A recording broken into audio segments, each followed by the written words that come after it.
Assalamualaikum warahmatullahi wabarakatuh. Kami dari kelompok 4 akan mempresentasikan mengenai anggaran biaya tenaga kerja. Yang pertama, perkenalkan, nama saya Nabila Lorenzia. Selanjutnya ada Jazetra Reza Sriwayuni. Yang kedua, Nanda Murti. Yang ketiga, Afrian Pranata Pasaribu. Yang pertama, latar belakang. Dalam setiap perusahaan, tenaga kerja adalah elemen utama yang menggerakkan roda produksi. Meskipun banyak perusahaan telah beralih ke penggunaan mesin-mesin canggih, peran manusia tetap tidak tergantikan. Mesin memang bisa bekerja secara otomatis, tetapi membutuhkan tenaga kerja untuk mengoperasikan, mengawasi, dan memastikan kelancaran proses produksi. Ketika produktivitas meningkat dan perusahaan mencapai prestasi tertentu, tenaga kerja seringkali diberikan insentif sebagai bentuk penghargaan. Insentif ini bukan hanya sekedar bonus, tapi juga dapat meningkatkan kesejahteraan tenaga kerja serta motivasi mereka untuk bekerja lebih baik. Pada akhirnya, keseimbangan antara efisiensi biaya, produktivitas, dan kesejahteraan tenaga kerja menjadi faktor utama dalam kesuksesan perusahaan. Selanjutnya, anggaran tenaga kerja. Anggaran tenaga kerja adalah anggaran yang merencanakan secara terperinci tentang upah yang dibayar kepada tenaga kerja langsung untuk periode mendatang. Anggaran tenaga kerja dimaksud di sini adalah anggaran biaya tenaga kerja, yaitu merupakan rencana biaya untuk taksiran pembayaran tenaga kerja yang dibutuhkan dalam proses memproduksi produk yang telah direncanakan pada suatu periode tertentu. Anggaran biaya tenaga kerja. Yang pertama, jenis tenaga kerja. Ada dua macam, yaitu tenaga kerja intelektual, yaitu tenaga kerja yang dalam penyelesaian pekerjaannya dominan menggunakan tenaga pikiran atau menggunakan pengetahuan bukan didasari keterampilan, seperti manajer dan staf ahli analisis dan lain-lain. Yang B, tenaga kerja fisik. Tenaga kerja fisik yang mengerjakan pekerjaan dominan menggunakan tenaga fisik seperti buruh, supir, dan lain-lain. Yang kedua, tenaga kerja langsung adalah tenaga kerja yang terlibat secara langsung dalam pengolahan produksi. Upah tenaga kerja langsung disebut biaya tenaga kerja langsung, direct labor cost. Yang ketiga, tenaga kerja tidak langsung adalah tenaga kerja yang tidak terlibat secara langsung dalam pengolahan produksi seperti satpam, bagian administrasi atau personalia. Upah tenaga kerja tidak langsung ini disebut biaya tenaga kerja tidak langsung atau indirect cost, unsur biaya overhead pabrik atau disebut dengan BOP. Kegunaan anggaran tenaga kerja langsung. Kegunaannya yaitu pertama, fungsi personel dapat ditampilkan lebih efisien karena ada dasar untuk perencanaan, pengarahan, pelatihan, dan penggunaan personel yang efektif. Jadi digunakan secara efisien.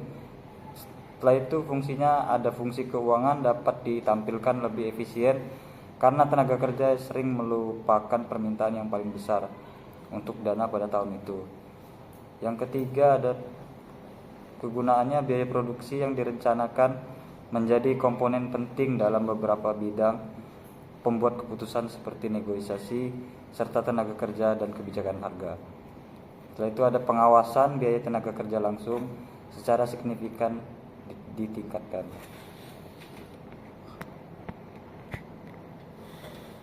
Struktur anggaran tenaga kerja langsung.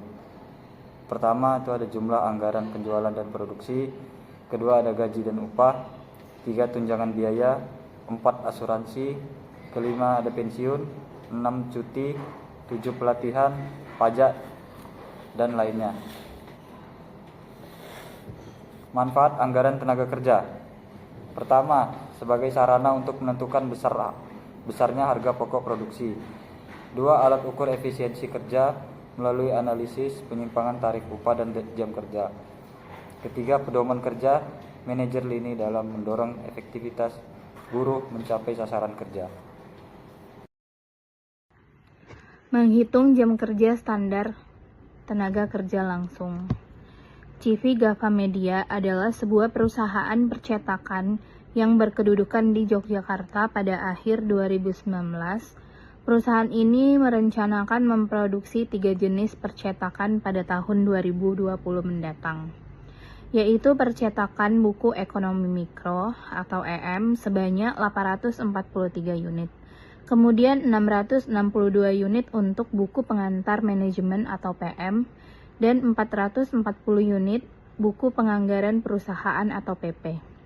Setiap unit EM membutuhkan 1,3 jam kerja langsung, setiap unit PM membutuhkan 1,2 jam kerja langsung, dan setiap unit buku PP membutuhkan 1,1 jam kerja langsung.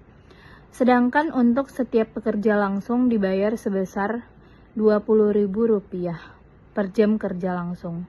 Bagaimana menghitung anggaran biaya tenaga kerja CV Gava Media?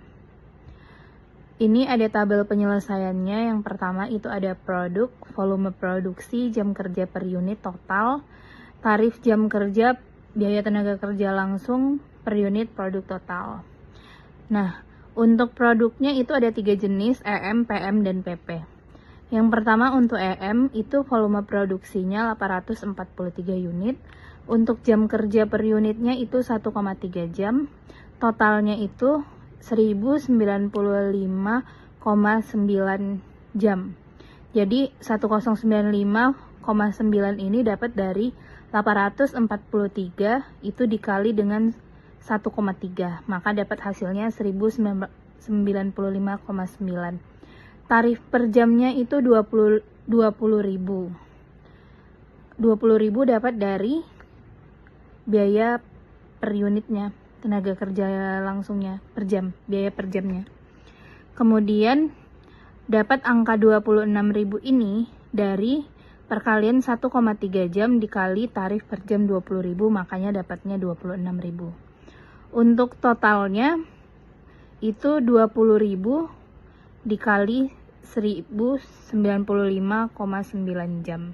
Makanya dapatnya 21.918.000. Yang bawahnya juga sama untuk PM, biaya tenaga kerja langsungnya totalnya 15.888.000, dan untuk PP juga 9.724.000. Total biaya untuk ketiga percetakan ini yang akan dianggarkan perusahaan yaitu sebesar 47.530.000. Kemudian menghitung anggaran biaya berdasarkan total jam kerja atau hari kerja. CV Gava Media adalah sebuah perusahaan percetakan yang berkedudukan di Yogyakarta pada akhir 2019. Perusahaan ini merencanakan memproduksi 3 jenis percetakan pada tahun 2020 mendatang, yaitu percetakan buku ekonomi mikro EM, sama seperti yang tadi, 843 unit, 662 unit untuk PM, dan 440 unit untuk PP. Untuk menghasilkan seluruh buku tersebut, perusahaan merencanakan targetnya itu selama 50 hari, dengan memperkerjakan 6 orang memproduksi EM, kemudian 5 orang PM, dan 4 orang memproduksi PP. Setiap pekerja dibayar 70.000 per hari. Bagaimana menghitung anggaran biaya tenaga kerja CV Gava Media? Ini juga ada tabelnya penyelesaiannya. Kalau ini kita tinggal masukin aja untuk EM, PM, dan PP, upah per harinya sama untuk ketiga jenis buku. Total hari kerja itu 45 hari.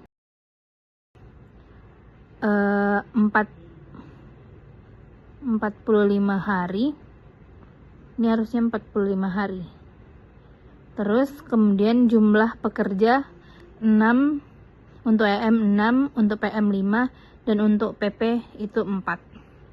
Biaya tenaga kerja untuk EM itu 18.900.000. Ini tinggal dikali aja. Terus untuk PM 15.750.000, untuk PP 12.600.000. Jadi, total biaya tenaga kerja yang dianggarkan perusahaan itu sebesar 47.250.000.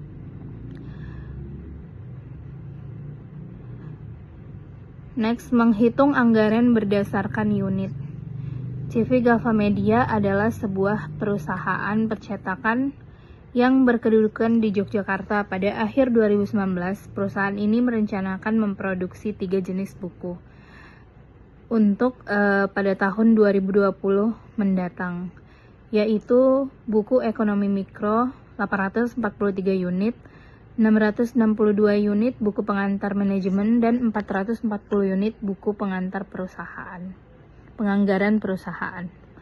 Untuk menghasilkan seluruh produk tersebut, perusahaan merencanakan untuk membayar setiap pekerja sebesar 25.000 untuk EM, 24.000 untuk PM, dan 23.000 untuk PP per bukunya. Bagaimana menghitung anggaran biaya tenaga kerja CV Gava Media? Penyelesaiannya itu produknya ada 3 jenis buku, EM, PM, dan PP. Upah per unit buku untuk EM ada 25.000, PM 24.000, dan PP 23.000. Volume produksinya untuk EM 843, PM 662, dan untuk PP 440. Biaya tenaga kerja yaitu tinggal dikali upah per unit buku dikali volume produksi. Jadi dapat untuk EM itu sebesar 21.075.000, kemudian untuk PM 15.888.000, dan untuk PP 10.120.000. Total biaya tenaga kerja yang dianggarkan perusahaan yaitu sebesar 47.083.000.